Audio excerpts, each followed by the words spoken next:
Assalamualaikum warahmatullahi wabarakatuh. Kembali lagi dengan saya Leni Agustin. Yap, di video kali ini berbeda guys, karena kita akan membahas suatu hal yang penting yang terhubung atau terkait dengan beasiswa Kartu Indonesia Pintar Kuliah di tahun 2024. Nah, di video kali ini kita akan membahas tentang apa sih DTKS itu? Apakah yang mau daftar KIP kuliah harus terdaftar DTKS juga? Dan bagaimana cara untuk mendaftar DTKS? Gimana nih supaya kita bisa namanya terdaftar di TKS? Oke, ini paling banyak ditanyain sama kalian. Tapi sebelumnya seperti biasa, jangan lupa untuk subscribe channel YouTube aku dulu, Leni Agustin, supaya kalau misalnya aku ada video terbaru kalian langsung bisa mengetahui informasinya. Dan jangan lupa juga untuk follow Instagram info.umptkin dan Leni Agustin 10, karena di sana aku setiap hari mengadakan tryout gratis guys. Jadi kalau misalnya kalian mau mengikuti tryout dan mengetahui sampai mana sih kemampuan kalian, itu kalian bisa banget langsung follow Instagram itu. Nah, kalian kalau mau konsultasi di WhatsApp juga boleh di 0882 4785 4631. Oke deh, langsung aja mari kita bahas. Ini dia videonya.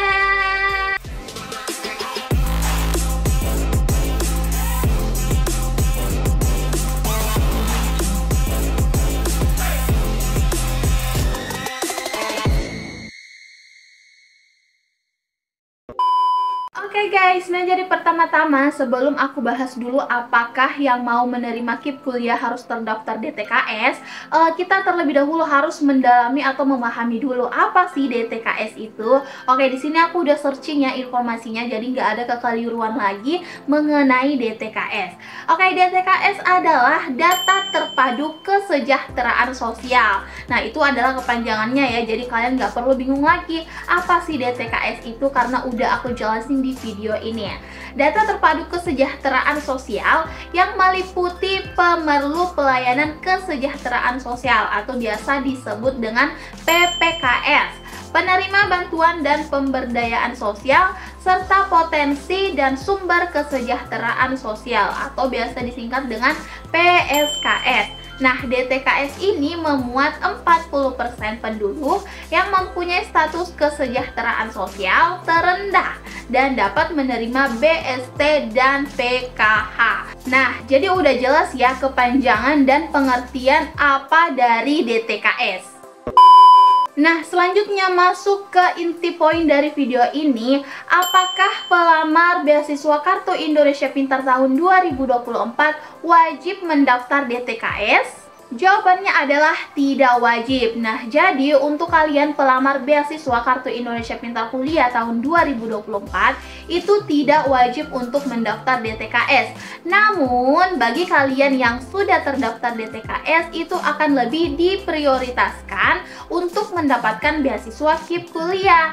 Nah, jadi disclaimer dulu ya, bahwa untuk mendaftar KIP kuliah itu tidak wajib mendaftar DTKS. Namun, kalau misalnya kalian terdaftar DTKS, itu akan diprioritaskan untuk mendapat beasiswa KIP kuliah. Jadi, kalau misalnya kalian masih bisa untuk mendaftar DTKS, baik itu secara online ataupun offline secara langsung, itu silakan kalian daftar. Kenapa? Supaya pada saat pengumuman KIP kuliah itu kalian lebih diprioritaskan. Kenapa? Karena nama kalian terdaftar di DTKS.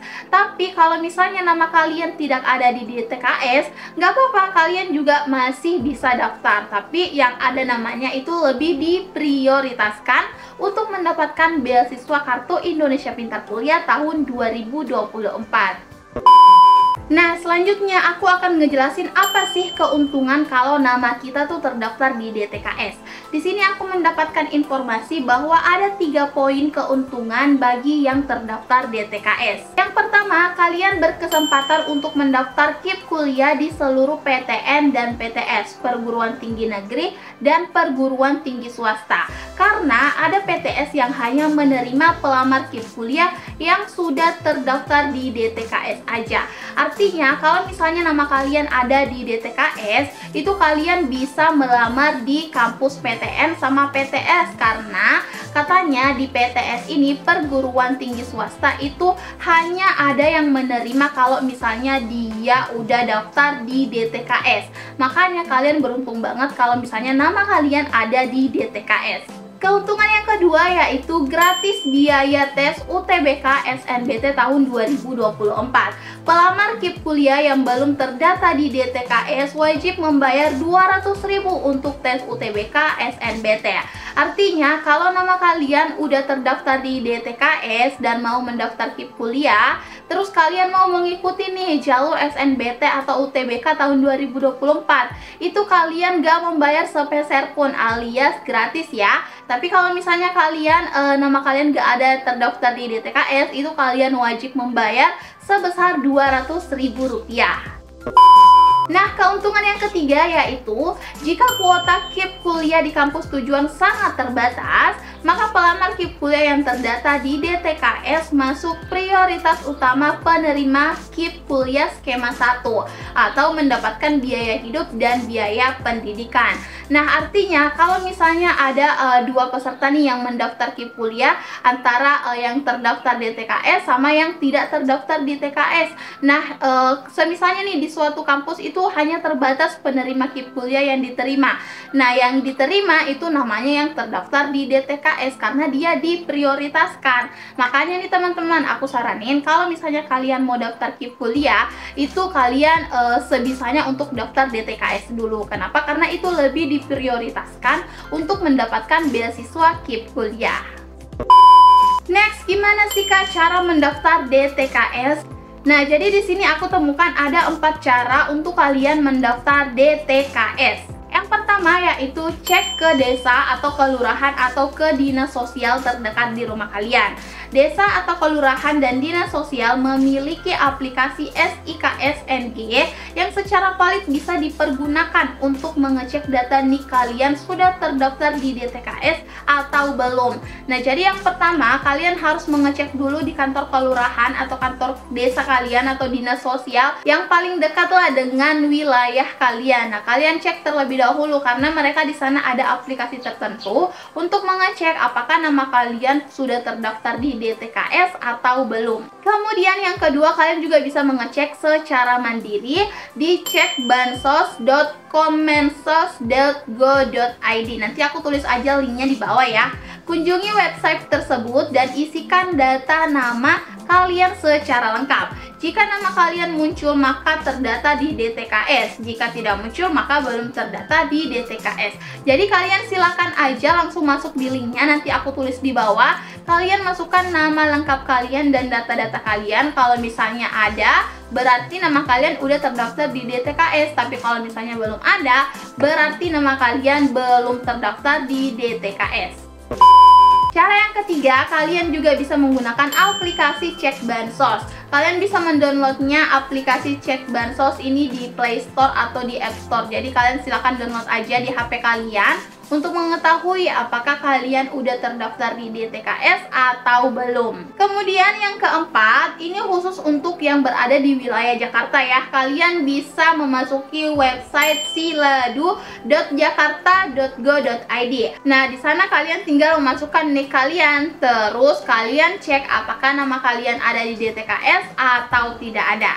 Nah, jadi itu dia 4 cara untuk kalian mengecek apakah nama kalian ada di DTKS atau belum. Kalau misalnya belum, silahkan kalian daftar dulu. Kalau misalnya udah, berarti kalian langsung bisa daftar beasiswa KIP kuliah. Nah, ini aku juga mendapatkan informasi guys, kategori non-DTKS. Artinya masyarakat yang tidak bisa dimasukkan ke aplikasi DTKS. Oke? Yang pertama, masyarakat yang sudah mampu, ini nggak bisa terdaftar di DTKS. Yang kedua, berprofesi sebagai PNS, P3K, TNI, atau Polri. Ini juga nggak bisa termasuk di DTKS.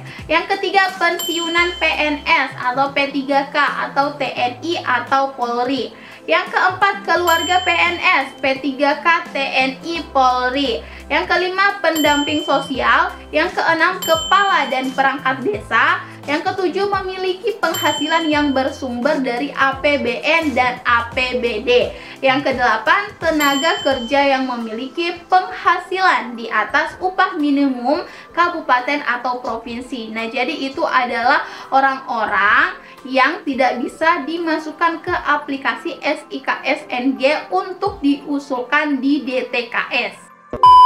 Nah, terus muncul pertanyaan nih, kalau misalnya Kak, nama kita belum terdaftar di DTKS, gimana nih cara daftarnya? Ada 3 cara yang kalian bisa lakukan, tapi cara ini aku nanti bakal bikin video terpisah ya, karena udah kepanjangan banget guys. Jadi, untuk daftar DTKS-nya aku bakal upload video selanjutnya. Yap, itu dia guys video tentang DTKS. Apakah kalian masih ada pertanyaan? Kalau misalnya masih ada pertanyaan, kalian bisa banget komen di kolom komentar, next aku bakal jawab. Oke, jangan lupa untuk konsultasi di WhatsApp, boleh banget 0882 4785 4631. Sekian, wassalamualaikum warahmatullahi wabarakatuh.